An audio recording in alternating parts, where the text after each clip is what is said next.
Hey folks, welcome to Market Technical Analysis by InTheMoneyStocks.com, your leader in pure technical analysis, avoiding all that Wall Street hype. Today, Tuesday, September 16th, 2008.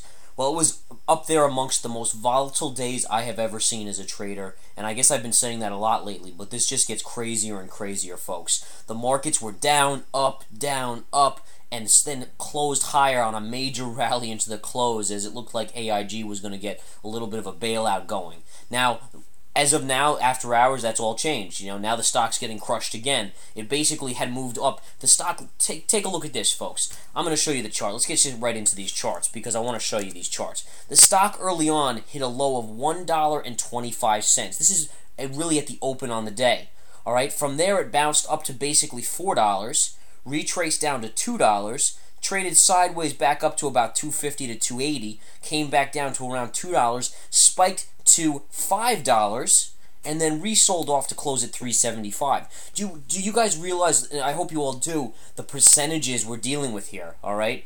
Unbelievable percentages of movement. Now, you're talking about 100% moves as a commonplace thing here, all right?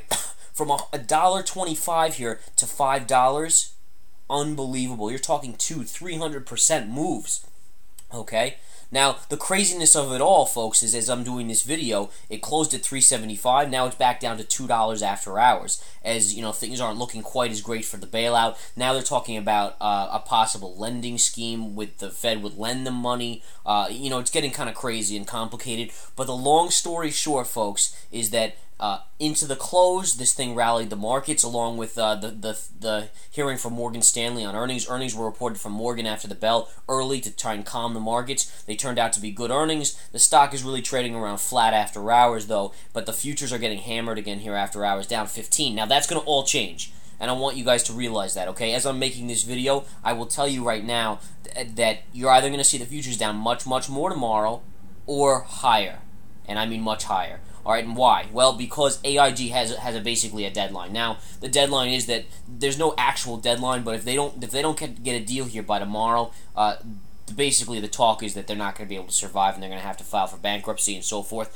and really go through what Lehman went through. Now, the talk out there is that they're too big to fail. Now, here we go again with exactly what I've talked about in the previous videos. The Fed chooses this one to fail and not fail, and there's no consistency out there. The market craves consistency, all right, from regulators. All right, if you don't have consistency, the market doesn't know what's good, what's bad. They can't judge it, so it's kind of like a guessing game, and that just hurts the market in the long run. But, do I kind of agree that AIG is too big to fail? It would be a big hit to the market. There's no doubt in my mind.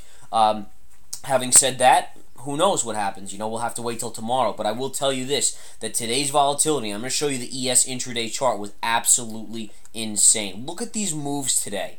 All right? We're not talking about small moves here, folks. We're talking about the low on the ES here around 1165, a little lower than 1165 with a high of 1220. These are S&P. You can equate these essentially with S&P points. I mean, this trades approximately with the S&P 500, a little off, but approximately. And the moves here from 1165 to 1220, that's the equivalent of, 35, 55 points.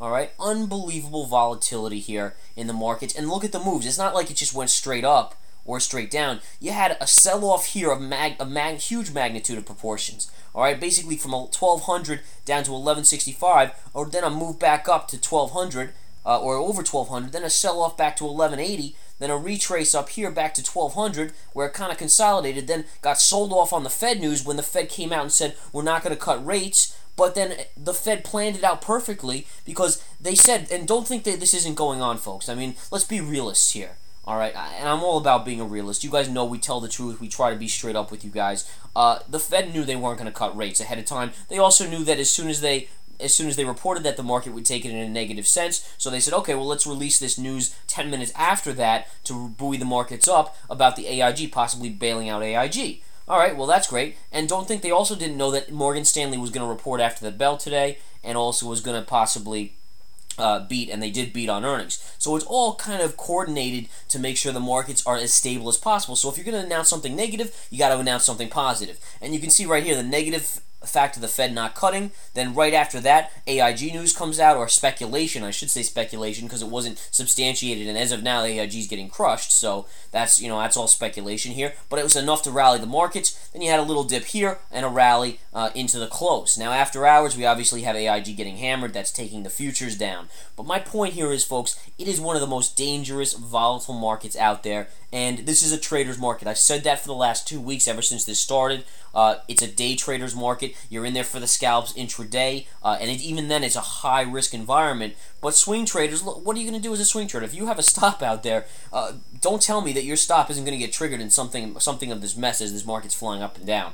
You could be short or long, it doesn't matter. The market was either getting crushed, and if you were long, you probably got stopped out, and by the end, the market rallied, and if you were short, you probably got stopped out too. So it's just one of those markets where you got to have patience to get through it. The good times will return. It may be a while. We have a turn date coming in soon, and we'll let you guys know as that approaches, but you just got to be careful and patient, all right? All right, enough of my ranting. I want to get into the charts. One thing I want to touch on, folks, is that our new website will be launched hopefully next Monday, actually over the weekend. You guys are going to want to get involved, sign up for the videos, sign up for all our research center. Our research center is going to be top of the line. I mean, it's going to have our daily market report with key turn dates listed. The videos will be obviously there. There's going to be other products and so forth and services on there. It's just going to be unbelievable. You'll have your own login and screen name. Just a fantastic website, beautiful new state-of-the-art website. So please get psyched up for that. We are definitely psyched up and happy to have you guys follow us over there from YouTube. All you across the world that have had trouble signing up on our website, you guys can come sign up. It's going to be a regular credit card. We're not going to deal with PayPal issues anymore, so you can come. Don't worry about that. And I know we have a lot of followers in Asia, and I want to give you guys a shout out, whether it's in China, Japan, Singapore, you name it, Hong Kong. We love having you guys watch our videos and follow the markets from there. And the same goes all over the world: Australia, England, really all over the world. So thank you guys, and please follow us over to the new website. Okay, let's get into the charts, guys. SPY, looking at the daily, crazy, all right? Now, what did we talk about yesterday, folks? Yesterday's video, we said a few things. Number one, I'm going to touch on these, and then we're going to go over each one. We talked about key stocks that were strong. Google was strong yesterday, and Amazon, okay? We said if the market stabilized, those are the places to be. What did Google do today? Up $9. Fantastic. All right, so we noticed yesterday that the market was not that Google wasn't selling off hard yesterday. In fact, it was only down $1 when the Nasdaq was down 81. That we noted in yesterday's video was a strong area. Should the market rally, that's the place to be. Google closed up $9 today. Amazon, same thing, up $1.39 today. Very nice move up on Amazon. Those continue to be some bright spots out there considering the market. Okay, now the SPY, let's go back to the SPY chart. We talked yesterday also, this is a double bottom level we touched yesterday. We were at support. All right, we said if we close below, we want to look for confirmation, but we are at support. There is a fair chance of a bounce. Well, guess what, guys? It didn't look like a bounce early on as we spiked all the way down here in the market, but they rallied us back, got us back above that support line. This support line is maintained. Now, it could get broken tomorrow. That's a fair possibility. A lot will depend on AIG. I'm going to tell you guys, and I told you at the beginning of this video, it's a 50-50 here. AIG gets bought out or gets funding by the Fed or gets bailed out of some sort, you're going to see a pretty good rally in this market. As long as there's no crazy strings attached where, it turns out to be not as good a deal as everyone thinks. If AIG does not, if AIG does not get bailed here, then they have to file bankruptcy, watch out. All right. So again, that's what I say. Just be careful. That's all we preach. You guys know we're conservative traders. We go into trades that we think there are 80 to 90% probability of us winning. If it's not there, we don't go into that trade. In this situation, is there really a good trade when you don't know what AIG is going to do? No. I mean, could it be up, could the Dow be up 300, 500 tomorrow? Absolutely. Could it be down 300, 500 tomorrow? Absolutely. So watch these key levels, guys. If we close below this key line tomorrow, we'll reanalyze and look for the next support. It looks like it may have been established down in this range, but we'll analyze that as we go. On the upside, you get a monstrous rally. One thing I am seeing, folks, notice this too. This is the breakdown line that we had before. All right, now this is a beautiful technical point I want to make. The breakdown line here, which took us to this support line, was right here. And you can see how the bottom's right. And if you stretch that line over, you actually get even a line over in this range to this point right here.